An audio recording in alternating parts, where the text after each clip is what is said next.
Hello friends, welcome to the code with Hardeep channel.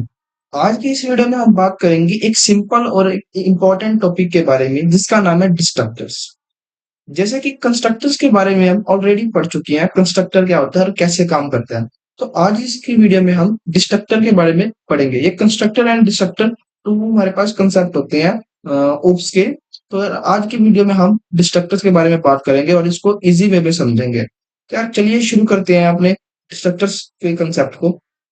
तो सबसे पहले हम बात कर लेते हैं, what is a destructors. What is a what is destructor. ठीक है, व्हाट इज ए डिस्ट्रक्टर्स। तो अब बात को ध्यान से सुनना। जैसे कंस्ट्रक्टर का काम होता है ऑब्जेक्ट बनाते वक्त कोई काम करना। जैसे कंस्ट्रक्टर्स का काम होता है ऑब्जेक्ट बनाते वक्त कोई काम करना, वैसे ही डिस्ट्रक्टर्स का काम होता है ऑब्जेक्ट को डिस्ट्रॉय करते वक्त कोई काम करना।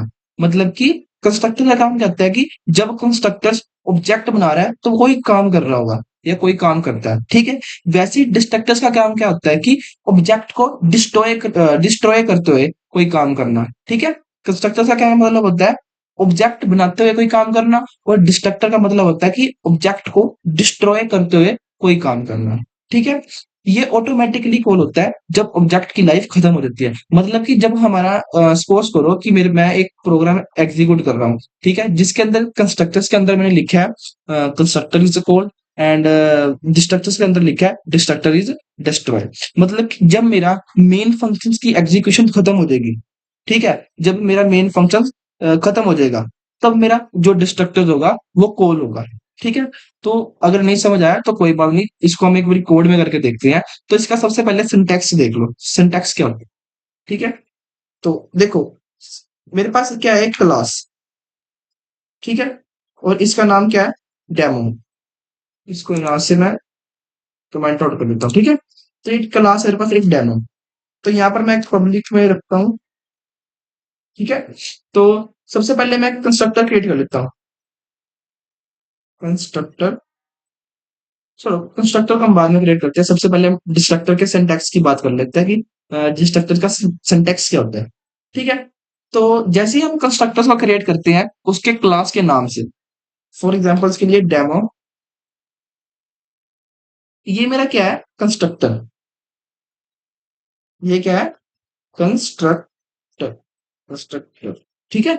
ये मेरा क्या है, constructor. It is a constructor, ठीक है। तो अब डिस्ट्रक्टर को कैसे मेरे को इसके अंदर सिंटैक्स लिखना होगा डिस्ट्रक्टर्स का। तो उसका सिंटैक्स होता है कुछ ऐसे, सेम क्लास का नेम, ठीक है। बस इस क्लास के जो नेम है ना, इसके आगे एक सिंबल लगता है, किसका, टिल्ड का।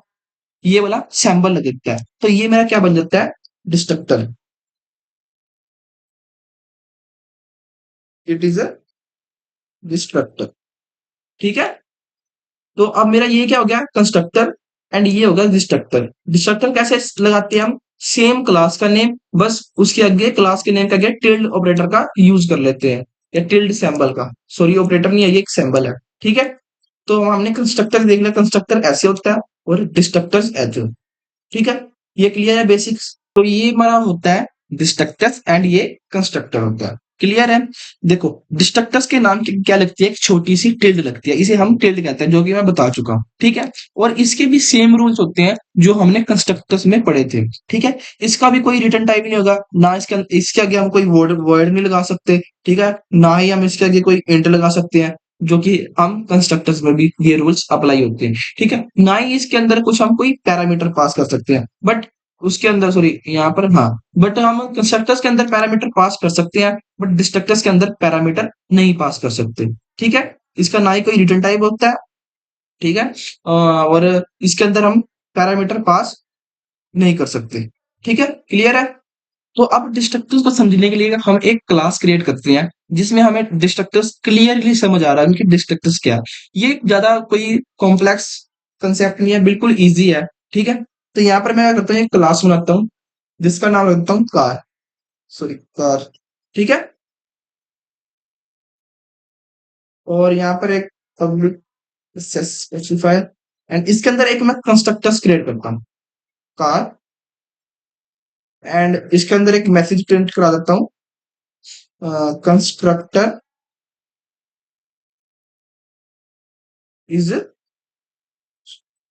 रेडी। कंस्ट्रक्टर हमारा रेडी है, या फिर हम ऐसे लिख सकते हैं कंस्ट्रक्टर इज अ कॉल। ठीक है, एंड यहां से एंड फॉर नेक्स्ट लाइन के लिए। क्लियर है, ये मेरा क्या बन गया है, इट इज अ कंस्ट्रक्टर। ठीक है, एंड अब मेरे को डिस्ट्रक्टर बनाना है। डिस्ट्रक्टर के लिए सिंपल का काम क्या करना है, अपना टिल्ड सिंबल, क्लास का नेम, और इसके अंदर एक मैसेज प्रिंट करा देना है, डिस्ट्रक्टर कार डिस्ट्रॉय। ये क्या हो रहा है, डिस्ट्रॉय हो रहा है। ठीक है, एंड ठीक है, तो अब इसको ऑब्जेक्ट बनाना है हमने बस मेन फंक्शन के अंदर, तो इसको कॉल करना है। बहुत ही सिंपल कंसेप्ट है ये, क्लास का name and object my car.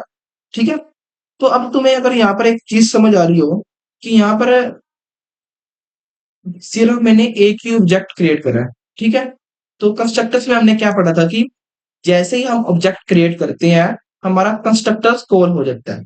और मेन फंक्शन क्या कह रहा था कि जैसे ही मेन फंक्शन, सॉरी, डिस्ट्रक्टर्स क्या कह रहा था कि जैसे ही मेन फंक्शन की एग्जीक्यूशन खत्म होगी, ये डिस्ट्रॉय हो जाएगा, अपने आप ऑटोमेटिकली कॉल हो जाएगा। अगर यहाँ पर मैं लिख दूं रिटर्न 0, अब इसको रन करते हैं एक बारी, चेक कर लेते हैं एक बारी यार रन करके। G++ and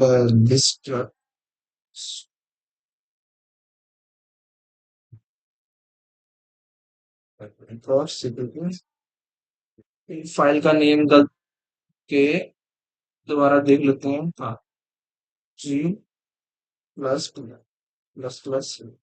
जिस डॉट सिग्नेचर। ओके, तो ये कह रहा है कि endl was not declare. Okay okay, तो मेरे पास ये एरर इसलिए आ रहा है क्योंकि यहाँ पर ना तो मैंने हेडर फाइल लगाई और ना ही यूजिंग नेम स्पेस एसटीडी। तो यहाँ पर इसको ऐड करना है तो हमारा कोड रन हो जाएगा। स्पेस, वैसे मेरे साथ ये बहुत बड़ी हो चुका है, पिछली लेक्चर्स में भी हमने ये चीज भूल गए थे लगाना। तो ठीक है, तो अब इसको सेव करके रन करते हैं। ओके, आई स्ट्रीम,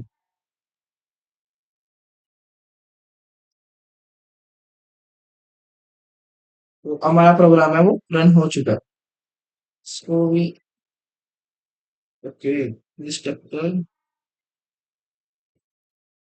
तो अब मेरा क्या है, कंस्ट्रक्टर कॉल हो चुका है एंड डिस्ट्रक्टर्स कॉल हो गया है। अब ये कंस्ट्रक्टर कॉल हमारे पास कब प्रिंट हुआ हुआ है, जैसे ही हमने ऑब्जेक्ट क्रिएट करा, साथ ही हमारे पास कंस्ट्रक्टर्स कॉल हो चुका था। ठीक है, जैसे ही मेन फंक्शंस की एग्जीक्यूशन खत्म हुई, जैसे ही इस मेन फंक्शन ने अपना काम खत्म करा, सारा कंस्ट्रक्टर को कॉल कर दिया, तब जाके हमारा ऑब्जेक्ट, सॉरी, तब जाके हमारा डिस्ट्रक्टर्स कॉल्ड हुआ।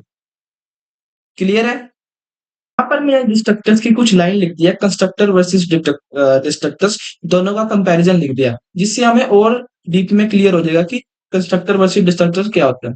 ठीक है, तो फर्स्ट मतलब कि हमारे पास बात है कि कंस्ट्रक्टर्स ऑब्जेक्ट बनाता है। फर्स्ट क्या कह रहा है कि कंस्ट्रक्टर हमारा क्या करता है, ऑब्जेक्ट बनाता है, और डिस्ट्रक्टर क्या करता है, ऑब्जेक्ट को हटाता है। ठीक है, कंस्ट्रक्टर में ओवरलोडिंग होती है, डिस्ट्रक्टर में नहीं। कंस्ट्रक्टर में हम ओवरलोडिंग कर सकते हैं, एक से ज्यादा कंस्ट्रक्टर्स हम बना सकते हैं क्लास के अंदर, पर डिस्ट्रक्टर्स की ओवरलोडिंग नहीं कर सकते, एक से ज्यादा डिस्ट्रक्टर्स को नहीं बना सकते क्लास के अंदर। ठीक है, डिस्ट्रक्टर्स एक ही बार ही चलता है। डिस्ट्रक्टर हमारा क्या है, एक ही बार चलता है, जबकि जब ऑब्जेक्ट डिस्ट्रॉय होता है, जैसे ही हमारा ऑब्जेक्ट डिस्ट्रॉय हो जाएगा, तो हमारा कंस्ट्रक्टर क्या, कॉल हो जाता है। ठीक है, और सिर्फ एक ही बार चलेगा, बार बार नहीं चल सकता। जैसे हम ऑब्जेक्ट को बार बार चला सकते हैं ना, तो वैसे हम डिस्ट्रक्टर को नहीं बार बार चला सकते। क्लियर है, तो दोस्तों ये था हमारा एक सिंपल डिस्ट्रक्टर्स लेक्चर। तो आज की इस वीडियो में हमने समझ चुके हैं कि डिस्ट्रक्टर्स क्या होता है, बिल्कुल सिंपल कंसेप्ट है, इसके अंदर कोई इतना मुश्किल काम नहीं होता जैसे कि कंस्ट्रक्टर्स के अंदर होता है। कंस्ट्रक्टर में यार डिफरेंट डिफरेंट टाइप होते हैं, कॉपी, पैरामीटराइज, डिफॉल्ट, ठीक है। तो कंस्ट्रक्टर को हम थोड़ा डीप में समझते हैं, बट डिस्ट्रक्टर सिंपल है। जैसी जो जो रूल्स कंस्ट्रक्टर के अंदर होते हैं वैसे ही सेम डिस्ट्रक्टर के अंदर, बट कुछ रूल्स मैच नहीं होते, ठीक है। एंड तो यार ये था एक सिंपल सा कंसेप्ट ऑफ डिस्ट्रक्टर्स, ठीक है। तो अगर आपको ये समझ आ रहा हो तो वीडियो को लाइक करो, शेयर करो, कमेंट करो, डिस्ट्रक्टर ओपी, ठीक है। मैं मिलता हूँ आपको नेक्स्ट वीडियो में एक स्ट्रॉन्ग कंसेप्ट के साथ। जो हमारा नेक्स्ट लेक्चर होगा वो बहुत ही इंपॉर्टेंट होगा, ठीक है। तो तब तक के लिए keep learning and keep coding.